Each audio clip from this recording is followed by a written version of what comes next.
Patriots, we are so excited to announce our newest speaker that we are adding to our lineup for Walkacon.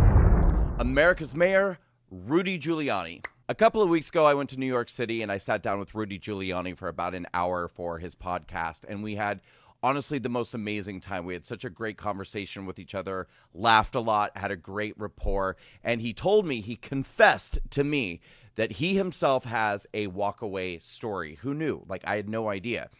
But we're all about to find out at Walkacon. He's going to share his WalkAway story with all of us. But in the meantime, until we see you in West Palm Beach, November 10th through the 12th for Walkacon, get your tickets at walkawayanniversary.com. Enjoy these highlights from the great conversation I had with America's Mayor, Rudy Giuliani.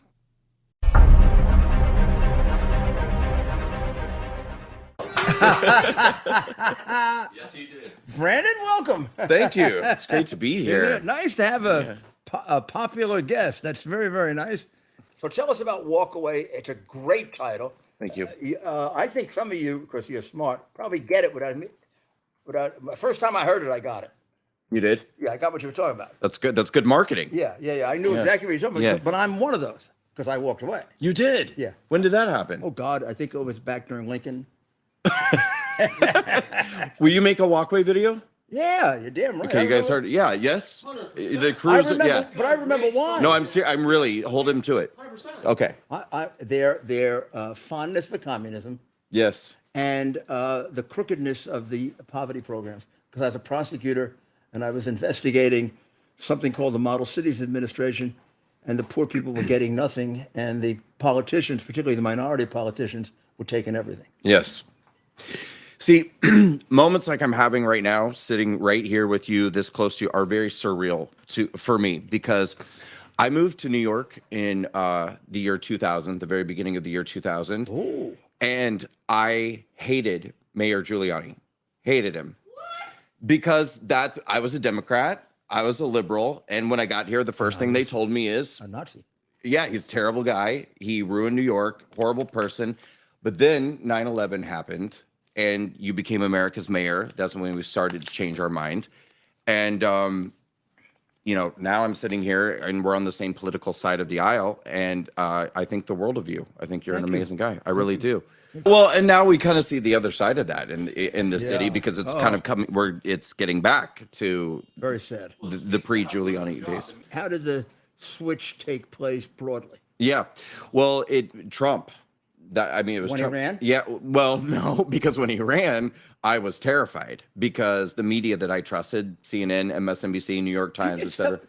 I know this is kind of off the point. I always wonder why they hate him so much. Yeah. What is it about him that they? I mean, I can understand the annoying things. He's my friend. I understand the annoying things about him, but what's so evil? They're going to the point where it's like I can't think of people that died. He didn't kill anybody. Right. He didn't starve anybody. No.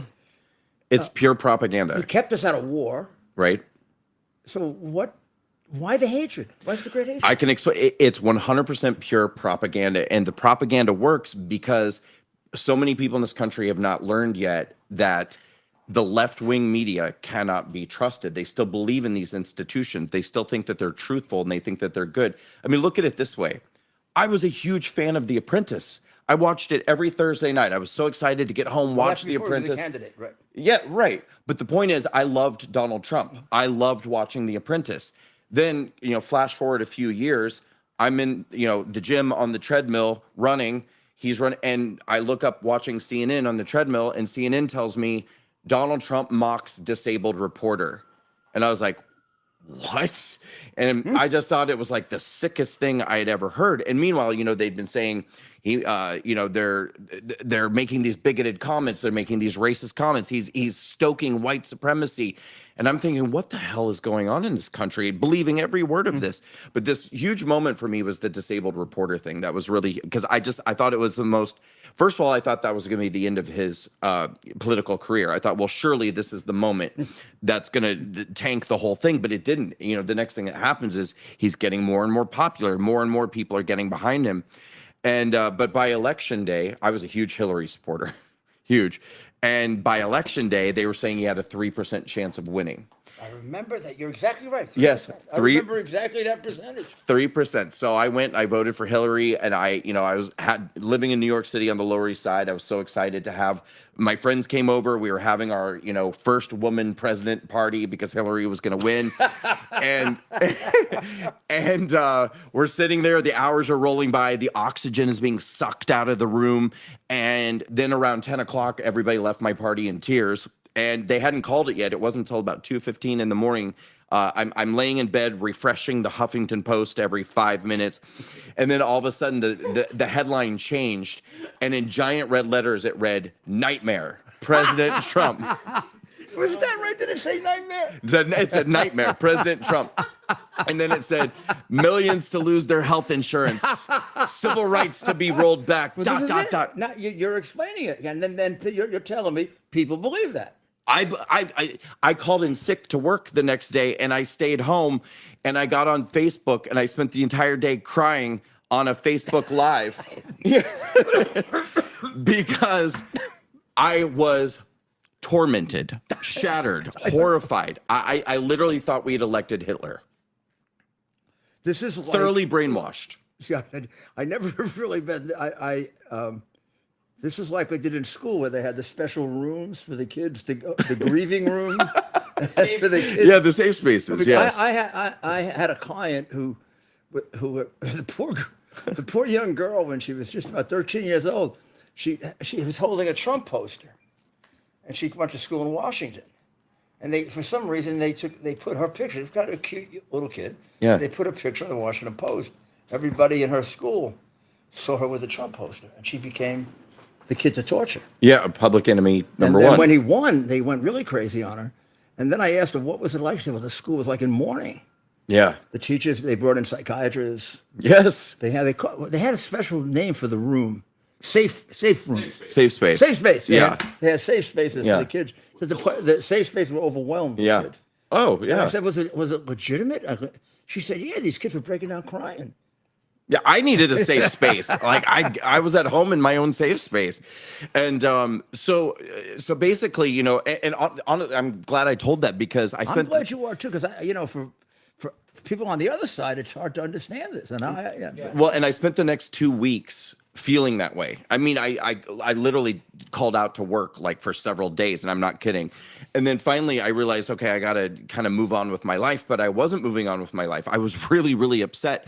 And so I said to myself, in order to move past this feeling, because this is going to be a very long and torturous 4 years, I think I need to understand how this happened. Two things. How did the media get it so wrong?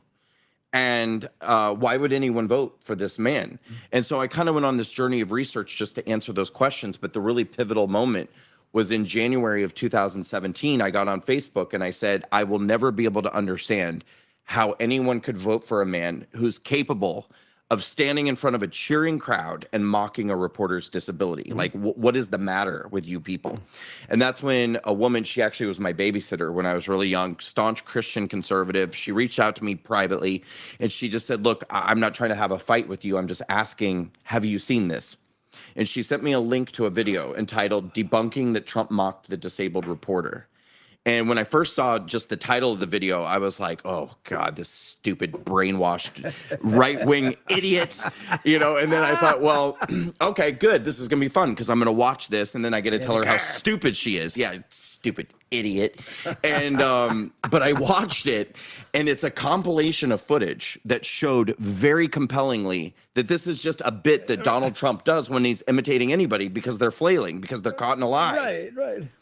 And then I thought, oh my God, well, he didn't mock that reporter's disability, but why did CNN tell me he did? Right. That's what got me going down this journey of research to understand how often the media was lying and twisting and manipulating. And that went on for several months. And by the time I came out the other side, I realized Donald Trump was not my enemy. CNN was my enemy. Wow. MSNBC, the New York Times. Yeah, I'd been listening to liars. Yeah, if you have that one moment where you look at it the other way, They then make it easy because they're so over the top. I always say, once you see it, you can't unsee it. Yeah, You because see it they're all so the time. over the top. And I really saw how they're doing it to minorities. If you're black or you're brown or you're LGBT, everything that they tell you is you're in danger, you're in danger. The Republicans are out to get you. They want to take your rights away. Donald Trump wants to send you back to Africa or put you in a Mike Pence gay conversion therapy camp. So then you got involved in politics on the right. Yeah, but I didn't totally mean to. I got really mad when I saw the thing about the minorities, because that's the biggest Yeah, thing me too. that's dividing our country. Yeah, right. I think it is So I made on purpose. on 100% on purpose. That's their substitution for class that Marx would have used. Exactly right. Yep. Minority communities are the new proletariat. Right. Yeah, and it's. I mean, look what happened in 2020 because they have so thoroughly convinced black people that they're not safe. I mean, they go on every night and they say, you're not safe in this country. You're not safe in this country. And then we have rioting and neighborhoods burning down because of the manipulation. But when I figured this out, I decided I wanted to speak out about it. So back in May of 2018, I created a 6-minute video where I talked about all the reasons why I was walking away from liberalism in the Democratic Party and the left-wing media and all of it. And I created a Facebook group that I called #WalkAway campaign. And what I said basically was, if you're feeling the way I'm feeling, share your story, make your own video, tell your walkaway story. I can't be the only one. And I put it out there and the video just went crazy. Millions of views. It was everywhere. A lot of people telling their story and sharing. Oh, well, over the next 2.5 years, we had 511,000 people join the Facebook group and tens of thousands of people sharing videos and telling their stories. Right. I mean, it became truly like a catharsis for them. Oh, yeah. Yeah. Well, and finally they had a community because for so long people were having these feelings privately and thinking, well, I don't, it's not just like changing your party registration. You walk away from the Democratic Party, it's like leaving a cult. You're going to get turned on by your friends, by your family. You're going to lose job opportunities. You're going to get, it's insane. But if you know that there's a community you can join and not be alone when you make this decision, it makes it a lot easier to move forward. What happened to you when you left? Well, I ended up going to jail. Oh, that's nice. Yeah. That's ultimately where the story leads. No, I mean, honestly, the first 2.5 years. You went to jail later. No, I know, but I thought we were cutting straight to like. Yeah, you were involved in that thing that was worse than the Civil War. Yeah. Worse than 9/11. Right. Yeah. Worse than Pearl Harbor. Yeah. Oh, that was terrible. Yeah, I tried to overthrow the government with my iPhone. Yeah, but no, the first 2.5 years were great. Those were the Trump years. So Walkaway started in May of 2018 for the next. It had great success. I mean, incredible success. Yeah, and it for me launched a political career. Right. I mean, really as a pundit, I ended up being. All over Fox News and Newsmax and going to every state in the country, speaking, doing walkaway events, college campus tours, things like that. And we still do, but it's, after January 6th, my life took a dark turn for quite a while. When the 2020 election turned out the way that it did, and nobody really knew what to do at first. They were kind of like, we know this is wrong. We know something's happening, but what do we do about it? And I had heard of a group of political influencers who were lending their name to a cause that they were calling Stop the Steal. And yeah, and I was reached out to, and they said, look, we're just basically sending people with large followings to these different swing states and having them host rallies and keep people's spirits up and basically say, let's put pressure on the state legislators and make sure that we want a forensic audit. We want to know that this election was authentic one way or another. And if Joe Biden won, Joe Biden won. But it seems really hard to believe that that's the way this turned out. So I went to Michigan and I went to Georgia and I went to DC and I was really out there being a part of it. And then eventually someone said, will you come to DC on January 6th and speak at an event that we're doing at the Capitol after the president speaks at the Ellipse? And I said, sure, I will. So I came and I was sitting right there in the front row at the Ellipse on January 6th. I saw you over there and President Trump over there. And I didn't see Cassidy Hutchinson that day. I wasn't groping anyone. You weren't groping anybody that I could see. But yeah, no, I don't think that happened. Bending over. And...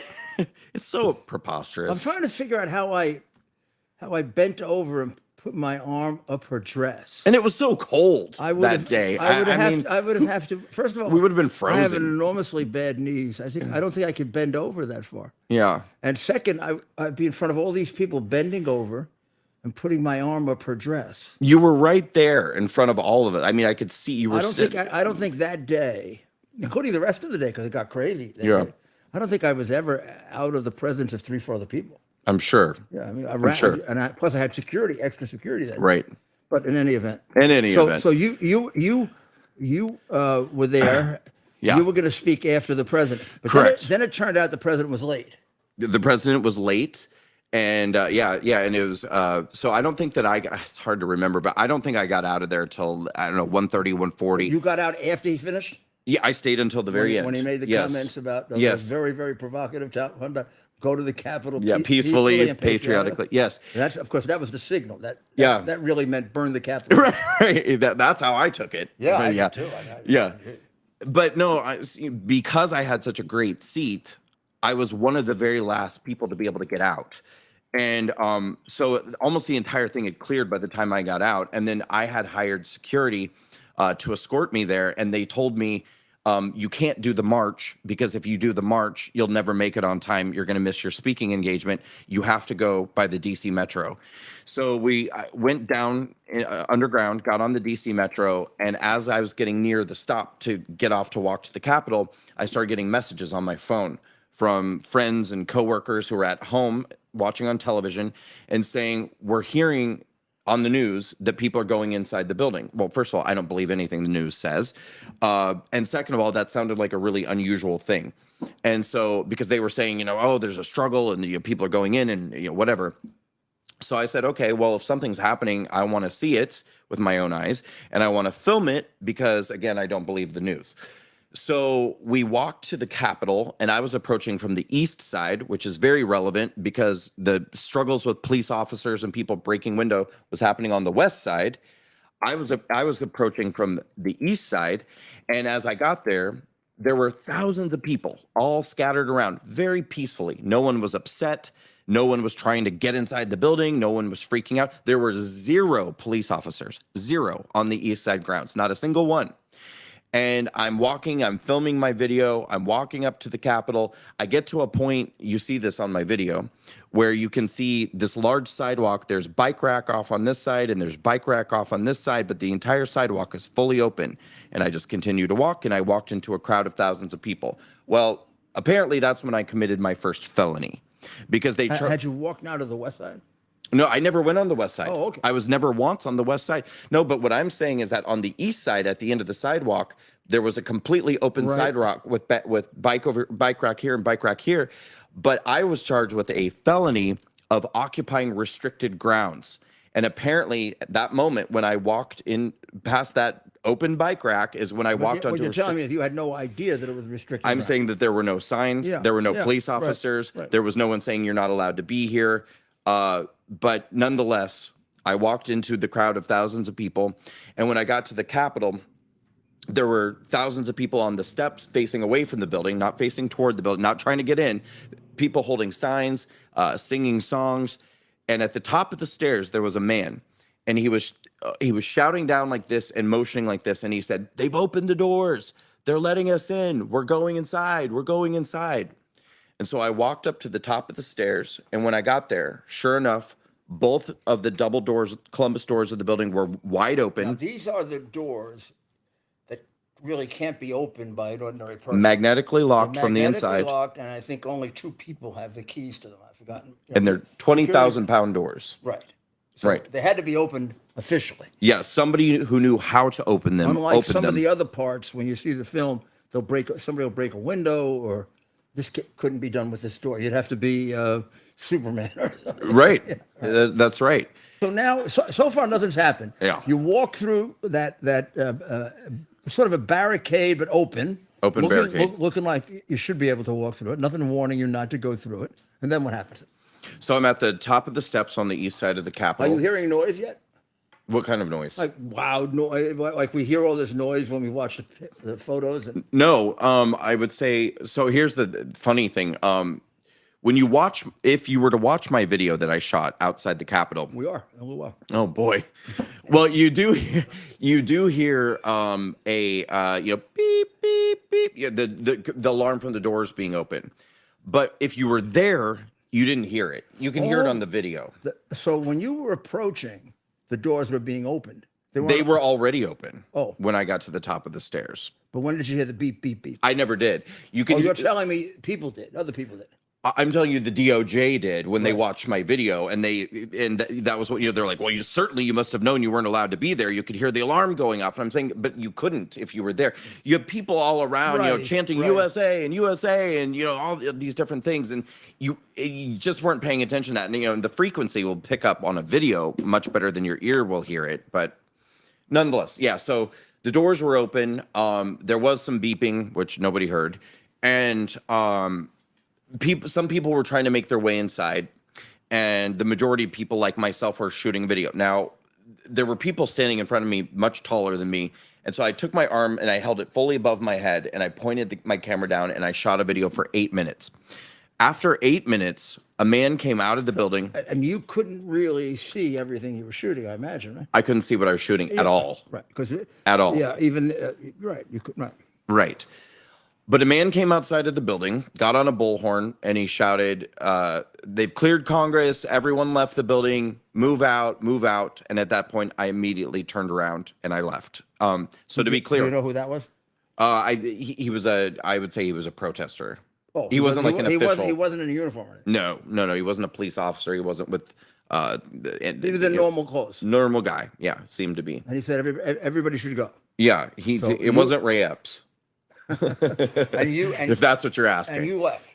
I did. What did other people do? No, everyone else I think stayed because I had to kind of struggle through the crowd to get out of there, and I just never. It didn't even occur to me to look back or think about it at all. And so to be clear, I never entered the Capitol.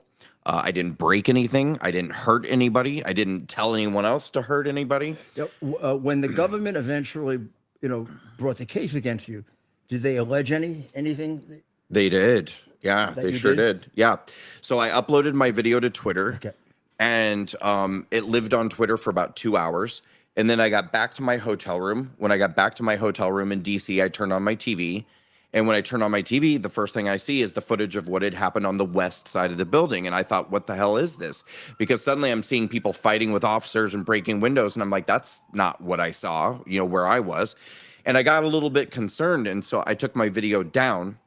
But it had lived on Twitter long enough that left-wing trolls had copied it, and they started reposting it every day and tagging the FBI and telling the FBI Brandon Straka was part of the insurrection. He was there. He was, encouraging people, whatever. People started asking me, are you worried? Are you concerned? And I said, no, I'm not concerned because I didn't do anything. But I said, I don't feel super comfortable, but, I'm not worried. Well, then 2.5 weeks later, on the morning of Monday, January 25th, I woke up at the crack of dawn to a team of FBI agents. And where did you live at this time? Omaha, Nebraska, in an apartment. They went all the way to Omaha, Nebraska. Well, it was Omaha field office. Yeah, but they went all over the country. Correct. I shouldn't. Yeah. There's nowhere they won't go. People should realize they find little old ladies who walked inside the Capitol. Millions in this investigation. Yeah, and millions more. Yeah. Yeah, so they came, no warning. And they're being funded by Republicans, by the way. But no warning. Oh no! I mean, no. My door was going to be beaten down. Did you have the slightest idea they were going to come? None. No, I never dreamed they would. And when was this? It was the morning of Monday, January 25th. Okay. Yeah, so about 2.5 weeks after January 6th. What time in the morning?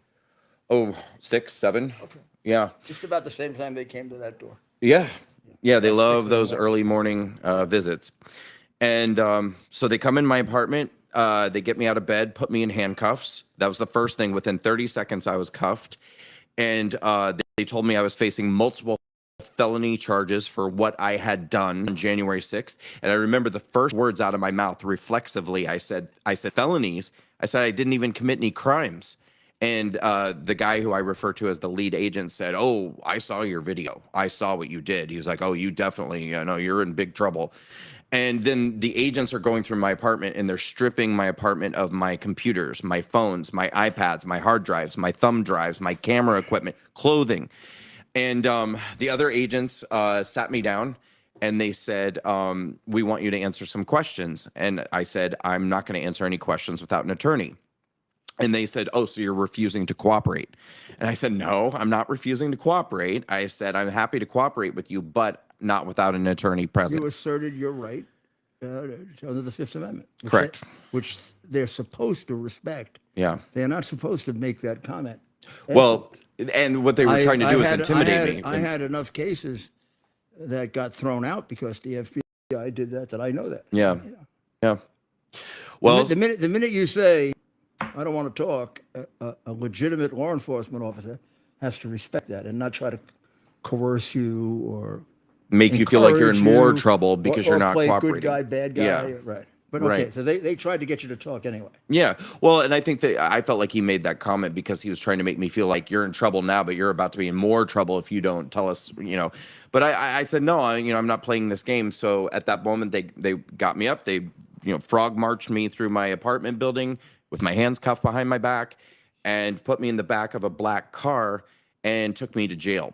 And when I got to jail, they put me in 23-hour lockdown. They took you to a jail.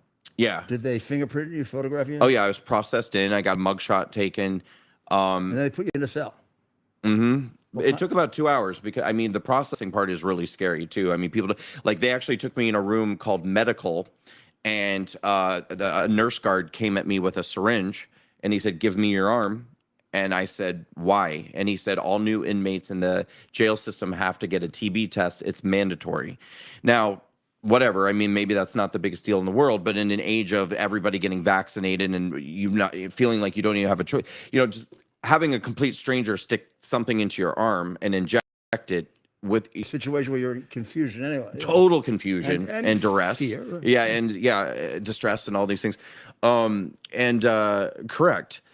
They had put me in, they'd taken my clothes away, put me in an orange jumpsuit. I went through all of that. And then they took me upstairs and put me in a cell and told me I'd be locked in 23 hours a day.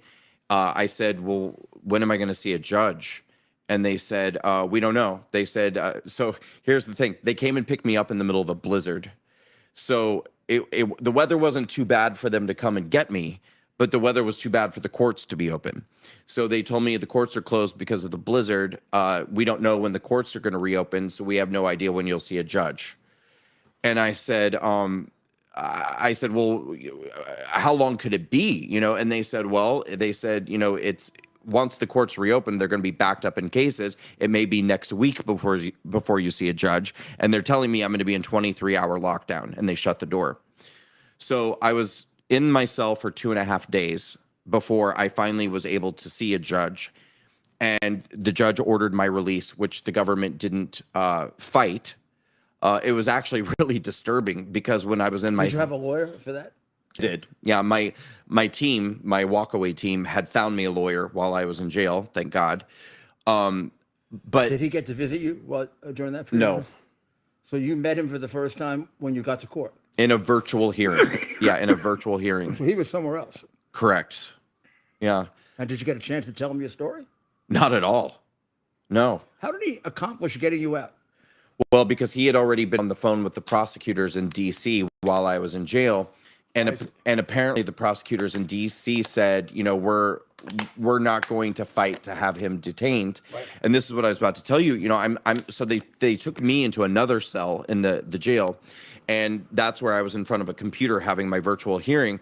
And it was really disturbing because the prosecutor representing the government was almost jovial and said, Your Honor, we know that Mr. Straka didn't engage in any violence or vandalism or theft or destruction. And we know that Mr. Straka didn't go inside the Capitol. So we're not seeking detention of Mr. Straka in this case. Because you had a detached prosecutor. You had a normal prosecutor who wasn't one of these maniacs. But I'm thinking to myself, if you know all this, why did you send an FBI SWAT to my apartment? Because he didn't. Washington did. Well, it just seemed like a stark dichotomy between. I can see that. Yeah, I can see the reason. The guy that made that decision was playing it the way you would normally play it. But the people who ordered it had their own agenda, which is Right. that this was worse than Pearl Harbor. Right. Yeah, and that you're this a had to be terror- a terrorist. you're a Yeah, terrorist. an act of terrorism. Exactly. Nobody clued this guy in that you're a terrorist. Correct. You don't look like one. I guess you not. don't have the record of one, and you weren't charged with crimes that sound like terrorism. But so they let you out on your own recognizance. They let me out, and then I was able to the next morning meet my attorney in person for the first time, and that's when I started to learn what I was being accused of. So they had charged me initially with 2 felonies and a misdemeanor. So the 2 felonies I was charged with, one, occupying restricted grounds, which is just so bizarre because even people who went inside the Capitol are getting charged with misdemeanor, occupying a restricted building. I got charged with a felony of occupying restricted grounds for being outside the building.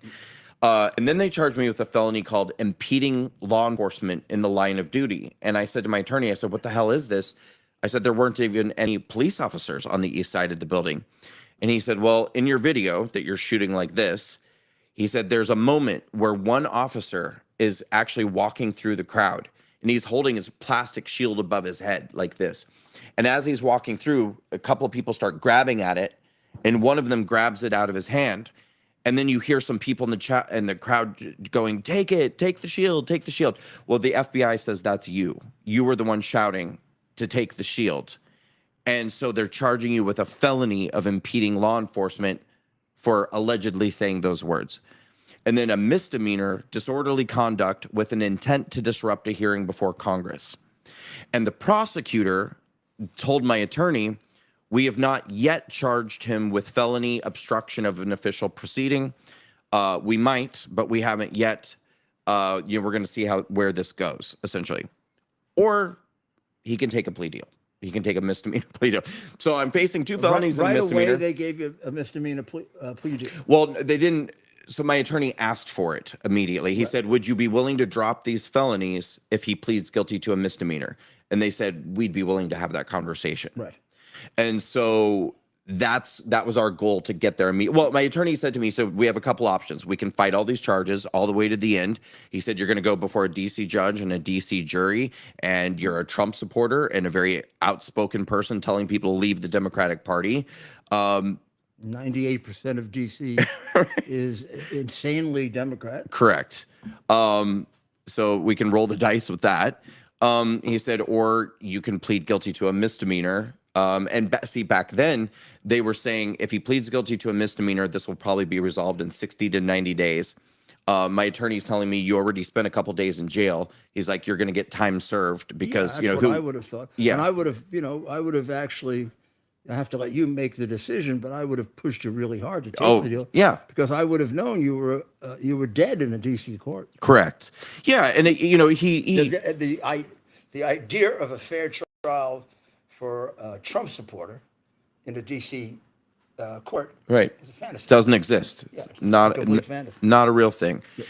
And so when I weighed my options, and I thought, okay, in 2 months I'll be through this. It'll be behind me, and then my sentence will be, maybe some probation or time served, and I'm just going to be right back out there doing what I do.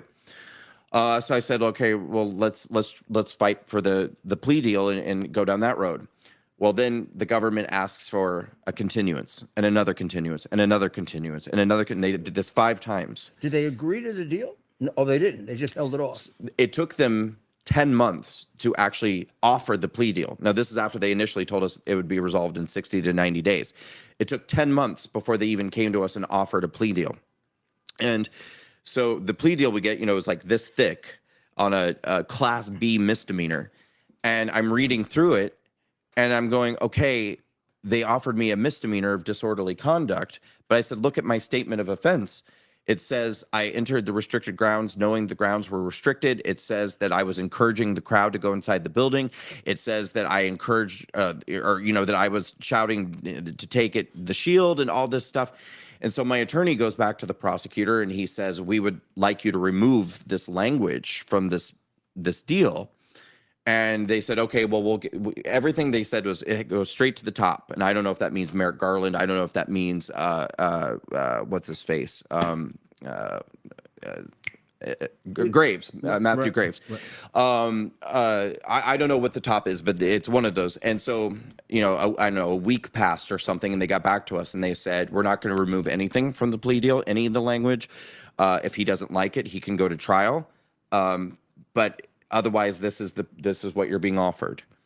And so that was the plea deal that I took. And what were the possible sentences if you went to trial They wouldn't tell us. and were convicted? Well, see, and that they wouldn't tell us on the plea deal. Right. So if I had gone to trial, I them could up, have gotten, oh yeah, I mean, if they had added the obstruction felony, I mean, literally, I could have been facing like 30 years, no joke. And probably realistically, you were facing 10 years.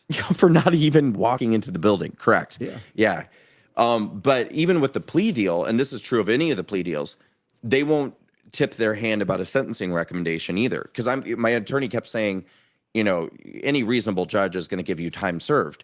Well, that's hard to find. Yeah. Well, imagine our shock when they came back and they said, and this was, just days before my sentencing, they came back and said, we want 4 months. And they said initially, they said our superiors wanted him in prison. The line prosecutor said, we really fought for him and got it down to 4 months of house arrest, 3 years of federal probation, fines, fees, community service, all the works. So we went to sentencing, and they got pretty much everything they wanted, except for the judge shaved it down to 3 months of house arrest instead of 4. But other than that, they got the maximum fine, 3 years of federal probation, community service, court-ordered mental health services, restitution payments on a Class B misdemeanor. And of course, I spent 2.5 days in jail. And you had to plead to those things that you didn't do. I signed that I agreed with their statement of my offense. Right. And now we're gonna play the beginning of this video that went viral about 5 years ago. Can I tell? Once upon a time, I was a liberal. What led up to deciding you would do video? Because, like I said, when I was the thing about the minorities, the way that minorities are being exploited, it just made me really, really angry. And the other thing too is that when I started changing and talking about it on Facebook, and so I was being attacked so much by my own friends and people, even people I went to elementary school with, and I just got to the point where I became so fed up with getting attacked just because I was changing my mind that I was like, I'm just going to make a video where I say everything that I think and put it out there, and if people have a problem with it, they can, and so I just wanted to kind of, I guess, put my middle finger out there to anybody who was having a problem with how people are allowed to change their mind. I'm allowed to change my mind, right? And you're allowed to be a Republican. That's right. A Democrat or a liberal or a conservative, anything you want to be. And I think that's what I was expressing. You used to be allowed to. Oh yeah. Yeah. Now there's a question about it. Yeah. Brandon's got a great event coming up. Yes. In a couple months. That's right. So in West Palm Beach, Florida, on the weekend of November 10th through the 12th, it's a 3-day long event. We're calling it Walkacon.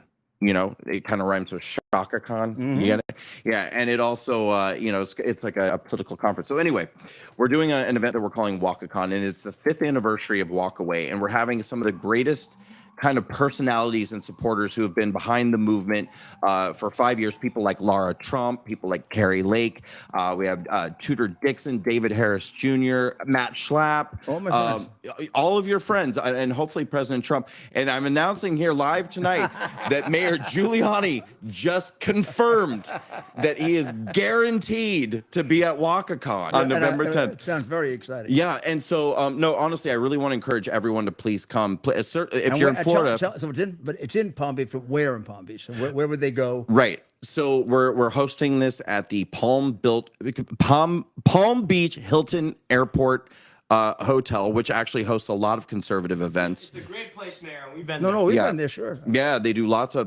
They're very supportive of conservatives. And Trump is living down there at that Trump's time. living down there. We're going to try to rope him into this as well. But it's actually really amazing. So we're doing 3 days of events. Friday night is going to be the main event where we have a huge stage extravaganza with speakers and videos and amazing things.